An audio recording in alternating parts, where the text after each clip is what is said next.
যখন কারো বিরুদ্ধে কোনো অভিযোগ আসে, অভিযোগ তদন্ত হবে, চার্জশিট হবে, তারপরে সেটা বিচার হবে, তারপরে আপনি তাকে অভিযুক্ত হিসাবে দাবি করবেন।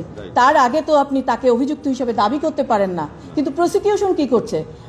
মনের মাধুরী মিশিয়ে উনি এখানে বলতেছেন এই হয়েছে সেই হয়েছে। এই যে উনি এত হিউম্যান রাইটসের কথা বলেন, এখানে যে 3,000 পুলিশ মারা হয়েছে সেটা নিয়ে কি প্রসিকিউশন কোনো কথা বলে? তাদের কি হিউম্যান রাইটস নাই? তাদের যখন তাদেরকে যখন পেটানো হয়েছে, ঝুলিয়ে রাখা হয়েছে, তাদের কি কোনো হিউম্যান রাইটস নাই? তাদের হিউম্যান রাইটস আছে কি না আছে বলেন। এই যে অনেক মানুষকে, আরেকটা বিষয় আমি বলি, এই যে প্রসিকিউশন আরেকটা আমাদের যে গেজেট হয়েছে একটা, যে কতজন আমাদের লোক এখানে, কতজন ছাত্র মারা গেছে, এই গেজেটটা নিয়ে আমি একটা প্রশ্ন করে যেতে চাই আপনাদের কাছে। সেটা হচ্ছে যে এখানে আমি একটা লিস্ট পেয়েছি 800 সামথিং। এখন হ্যাঁ, এখন এই লিস্ট 876 বা কিছু, যারা মৃত, যারা ফিরে আসছে, তাদের সাথে ইনক্লুড কিনা আমি জানি না। এটা নিয়ে একটু তদন্ত হওয়া উচিত। আর সেকেন্ডলি আরেকটা বিষয় হচ্ছে যে আমি এই যে রিপোর্টটা দেখেছি, সেখানে গেজেটে যেমন মারা গেছেন যিনি, ওনার বয়স কত বলা নাই, উনি ছাত্র কি, ওনার প্রফেশন কি বলা নাই, উনি কোন কারণে মারা গেছেন বলা নাই, ওনাকে কোন হসপিটালে উনি মারা গেছেন বলা নাই। সুতরাং এটা নিয়েও কিন্তু একটা বিতর্ক আমার মনে হয় ভবিষ্যতে আসবে। এটাও সঠিকভাবে হওয়া উচিত। দেখেন, যে কোনো মৃত্যুই কিন্তু অত্যন্ত দুঃখজনক, সঠিকভাবে সব কিছু হওয়া উচিত। আমাদের যে প্রোক্লেমেশন অফ ইন্ডিপেন্ডেন্সের যে ডিক্লারেশন 150 আর্টিকেল 150-এ, সেখানেও বলা আছে এই বিষয়গুলো, যে কিভাবে আমরা এই ডিক্লারেশনটা আসবে, এবং এখানে এটা পরিষ্কারভাবে এই বিষয়গুলো আমাদের কনস্টিটিউশনে বলা আছে। সুতরাং এটা নিয়ে আর কোনো প্রশ্ন আসা উচিত না যে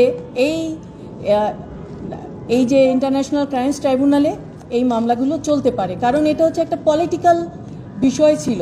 এটা কোনো যুদ্ধ ছিল না, স্বাধীনতার যুদ্ধ ছিল না। এটা হচ্ছে একদম নিরেট একটা পলিটিক্যাল। এটা হচ্ছে যেমন ধরেন একটা গাছের যে বিভিন্ন ডালপালা থাকে, ঠিক ওরকমই ক্রাইম। এটা যুদ্ধ, ওয়ার থাকতে হবে। ওয়ার থাকলে ওয়ারের সময়ে যে আপনার যে জেনোসাইড হয়েছে, ওয়ারের সময়ে যে অ্যাবডাকশন হয়েছে, ওয়ারের সময় যে রেপ হয়েছে, এগুলো হচ্ছে মেইন যে কগনেট ল, যেটা মাদার ল হচ্ছে ওয়ারটা থাকতে হবে।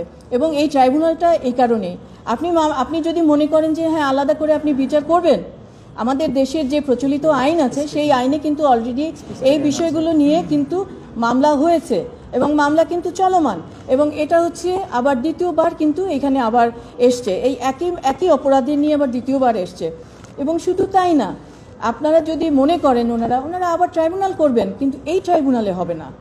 আইনের নিয়ম হচ্ছে, যে কোনো আইন যখন আপনি যে কোনো কোর্টে যখন আপনার বিরুদ্ধে একটি অ্যালিগেশন আসে, সেই কোর্টে আপনি যাবেন যে যদি আপনি মনে করেন যে আপনার এই কোর্টের সেটা অধিকার নাই, এখতিয়ার নাই, সেটা আপনি ওই কোর্টে যে বলতে পারেন।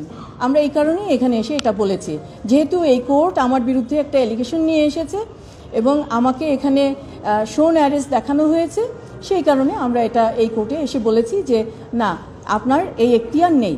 আমরা অবশ্যই উচ্চ আদালতে যাব যদি আমাদের পছন্দ মতো, এখানে যদি দেখি যে না, এখানে আমরা যে অ্যাপ্লিকেশনটা করেছি, আমাদের অ্যাপ্লিকেশন যদি রিজেক্ট হয়, অবশ্যই আমরা উচ্চ আদালতে যাব।